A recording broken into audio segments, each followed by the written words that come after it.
अनिल जगताप आज आपल्यासमोर येण्याचं कारण म्हणजे 2020च्या संदर्भात एक महत्त्वपूर्ण अपडेट आपल्याला द्यायची होती। जसं की मुंबई उच्च न्यायालयाच्या छत्रपती संभाजीनगर उच्च न्यायालयाने 24 नोव्हेंबर रोजी निकाल देऊन धाराशिव जिल्ह्यातील शेतकऱ्यांना 227 कोटी रुपये देण्याचे आदेश दिले होते। त्यापैकी 94 कोटी जिल्हाधिकारी यांच्याकडे वर्ग केले होते, मात्र त्याला स्थगिती मिळाली होती।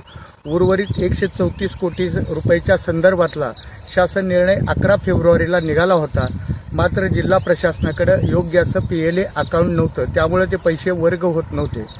काल राज्य शासनाने एक शासन निर्णय काढून PLA अकाउंट उघडण्यासाठी जिल्हा कृषी अधीक्षक धाराशिव यांच्या नावे ठेव खाते काढण्यासाठी परवानगी दिलेली आहे। याचा अर्थ राज्य शासनाकडले 134 कोटी रुपये आता जिल्हा कृषी अधीक्षक धाराशिव यांच्या नावाने वर्ग होतील।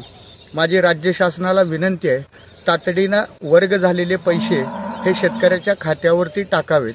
जर 1 एप्रिलपर्यंत हे पैसे नाही टाकले तर 2 एप्रिलला जिल्हाधिकारी कार्यालयासमोर सर्व शेतकरी बांधवाला घेऊन मोठं आंदोलन करण्यात येणार आहे। जरी सर्वोच्च न्यायालयात या संदर्भातली केस चालू असली तरी 134 कोटीला कुठेही स्थगिती मिळालेली नाही, त्यामुळे तातडीने हे पैसे वाटप करावेत। तसेच PLA अकाउंट उघडण्याची परवानगी दिलेली आहे ही माहिती देण्यासाठी मी आपल्यासमोर आलो। नमस्कार।